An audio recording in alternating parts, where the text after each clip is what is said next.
بسم اللہ الرحمن الرحیم۔ نبی کریم صلی اللہ علیہ وسلم کے اصحاب رسول میں سے ایک مشہور صحابی رسول جنہیں جرنیل صحابہ کہا جاتا ہے اور جنہیں فاتح مصر کہا جاتا ہے، میری مراد عمرو بن عاص رضی اللہ تعالی عنہ ہیں۔ آپ قبیلہ قریش کی شاخ بنو سہم سے تعلق رکھتے تھے۔ تقریباً 7 یا 8 ہجری میں مشرف باسلام ہوئے،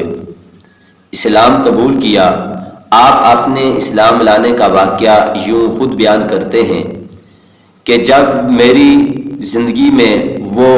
دن یا وہ دور آیا کہ میرے دل میں اسلام اور دین کی حقانیت بیٹھ چکی، دین اور اسلام کی محبت میرے دل میں گار کر چکی، تو میں مدینہ الرسول صلی اللہ علیہ وسلم کی طرف ہجرت کی تاکہ جا کے نبی مہربان حضرت محمد مصطفیٰ صلی اللہ علیہ وسلم کے ہاتھ پر بیعت کروں اسلام کے لیے۔ چنانچہ آپ مدینہ کے سفر پر نکلے۔ اسی سفر پر خالد بن ولید رضی اللہ تعالی عنہ بھی آپ کے ساتھ شامل ہو گئے۔ دونوں کے ارادے اسلام لانے کا تھا، اسلام قبول کرنے کا تھا، تو چنانچہ نبی پاک صلی اللہ علیہ وسلم کے پاس تشریف لائے۔ رسول اللہ علیہ وسلم نے انہیں دیکھ کر خوشی محسوس کی اور صحابہ سے فرمایا کہ آج مکہ کی سرزمین نے اپنے 2 جگر آپ کی طرف اچھال دیے، پھینک دیے، آپ کی طرف بھیج دیے۔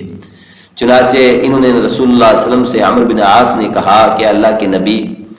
عرض کی کہ اپنا ہاتھ بڑھائیے اور تاکہ میں دین اسلام کے لیے بیعت لوں۔ تو رسول اللہ علیہ وسلم نے اپنے دست مبارک کو آگے کیا تو انہوں نے اپنے ہاتھ کو کھینچ لیا اور کہا کہ اے پیارے آقا، ایک شرط بھی ہے، وہ یہ کہ میں اس شرط پر دین اسلام قبول کرتا ہوں کہ ماضی میں مجھ سے جتنے بھی گناہ ہو چکے کفر کی حالت میں قبل از اسلام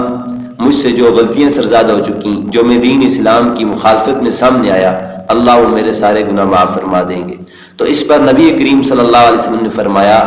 اے عمرو بن عاص، کیا آپ کے علم میں نہیں ہے کہ اسلام اپنے ماقبل سارے گناہوں کو معاف فرما دیتا ہے، ہجرت اپنے ماقبل سارے گناہوں کو معاف کر دیتی ہے، حج بیت اللہ اپنے سے پہلے ماقبل کے سارے گناہوں کو معاف ختم کر دیتا ہے، مٹا دیتا ہے۔ چنانچہ آپ نے رسول اللہ علیہ وسلم کے ہاتھ پر بیعت کی اور مشرف با اسلام ہوئے، اسلام کے دائرہ میں داخل ہوئے۔ اس کے بعد عمرو بن عاص رضی اللہ تعالیٰ عنہ سے اللہ تبارک و تعالیٰ نے دین کا اتنا کام لیا، دین کی اتنی خدمت لی کہ نبی کریم صلی اللہ علیہ وسلم کے زمانے سے لے کر آخری وقت تک آپ دین کے بڑے مارکوں میں شامل رہے، آپ نے دین کی بڑی خدمت کی اور آپ انتہائی مہربان، شفیق، عبادت گزار اور شب بیدار اور سخاوت کے بہت ہی بڑے علمدار تھے، اور آپ مکہ کے ذہین و فتین لوگوں میں آپ کا شمار کیا جاتا تھا۔ اسلام سے قبل ہی آپ کے والد اور آپ کا پیشہ تجارت سے تھا، اور مکہ المکرمہ میں بلکہ یوں کہا جائے کہ عرب کے اندر آپ ایک کامیاب اور کامران تاجروں کی صف میں شامل تھے، انتہائی مالدار شخص تھے، اور بچپن ہی سے آپ نے اس تجارت کے جب معاملات کو سنبھالا تو اس کے لیے تعلیم حاصل کر لی تھی، اور بچپن ہی سے آپ کو جنگ کی تمام معاملات اور سپہ سالاری اور جنگ کے اندر جتنے بھی ضرورت جن چیزوں کی آتی تھی وہ آپ نے تمام گر سیکھ لیے تھے۔ اور رسول اللہ علیہ وسلم ان کے اسلام لانے کے بعد آپ نے ان پر اعتماد فرمایا، نبی پاک صلی اللہ علیہ وسلم نے ان پر اعتماد فرمایا۔ چنانچہ 4 یا 5 ماہ کے بعد آپ کو ایک غزوہ ہے جسے ذوات السلاسل کے نام سے یاد کیا جاتا ہے، اس کی مہم میں روانہ کر دیا سردار بنا کے۔ آپ کی کمان میں ابو بکر صدیق، حضرت عمر فاروق، حضرت عثمان اور دیگر کبائر بڑے بڑے صحابہ شامل تھے، ان کے اوپر آپ سپہ سالار تھے۔ اور اس کے بعد آپ کو ہی ایک قبیلہ بنو حذیل کے بتوں کو گرانے کے لیے آپ بت واسے کو جو گرایا، زمین پاش کیا، اس کی مہم پر بھی نبی پاک نے آپ کو روانہ کیا۔ اور اسی طرح عمان کے 2 سرداروں کی طرف آپ کو قاصد بنا کر، سفیر بنا کر اسلام کا بھیجا گیا کہ انہیں دین کی دعوت دی جائے۔ چنانچہ حضرت عمرو بن عاص رضی اللہ تعالیٰ عنہ نے دین کی دعوت دی اور وہ دائرہ اسلام میں داخل ہوئے۔ اور پھر حضرت ابو بکر صدیق رضی اللہ عنہ کے زمانے میں ہی آپ عمان کے اندر والی مقرر رہے، پھر حضرت عمر کے زمانے میں آپ مصر میں بھی اور باقی شہروں میں بھی، پھر حضرت عثمان غنی کے زمانے میں، پھر سیدنا امیر معاویہ رضی اللہ تعالیٰ عنہ کے زمانے میں بھی آپ بڑے بڑے منصب پر فائز رہے۔ اور نبی پاک نے فرمایا آپ متقی ہیں اور آپ نیک ہیں، آپ صالح ہیں، اور اس طرح کی بہت ساری احادیث مبارکہ عمرو بن عاص رضی اللہ عنہ کی فضیلت کے بارے میں رسول اللہ صلی اللہ علیہ وسلم نے ارشاد فرمائی، اور کئی مرتبہ اللہ کے پیغمبر صلی اللہ علیہ وسلم نے دعا فرمائی، اے اللہ عمرو بن عاص رضی اللہ تعالیٰ عنہ پر رحم فرما، کرم فرما۔ اور اسی طرح کئی مواقع پر رسول اللہ علیہ وسلم نے ان کو جنت کی خوشخبری دی، اور قرآن مجید میں تمام صحابہ کے لیے جو یہ ارشاد ہے کہ رضی اللہ عنہم ورضوا عنہ، تو اس میں آپ شامل ہیں۔ چنانچہ اتنی فضیلتوں کے مالک اور اتنے جلیل القدر صحابی رسول حضرت عمرو بن عاص رضی اللہ تعالیٰ عنہ کے بارے میں آج آپ دیکھ رہے ہیں سوشل میڈیا پر اور دیگر ذرائع سے آپ کے علم میں ہے کہ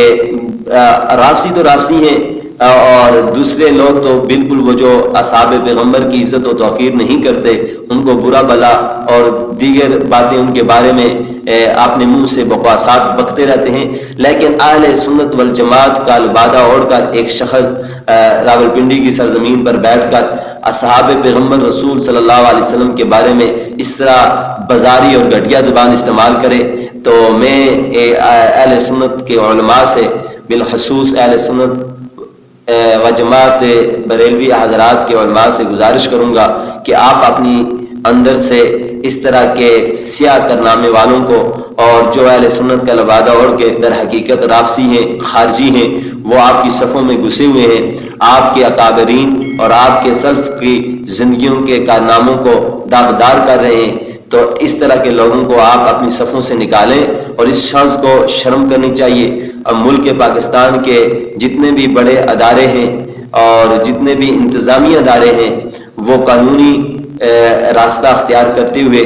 ان طرح کے شریر لوگوں کو، اس طرح کے بکواسات کرنے والوں کو لگام دیں، قانون کے دائرے میں لائیں، تاکہ ملک کے اندر مزید انتشار نہ ہو، اور اللہ تبارک و تعالی ہمیں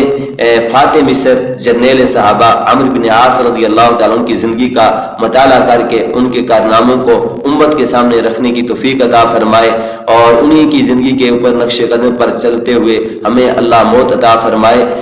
فاتح مصر، آپ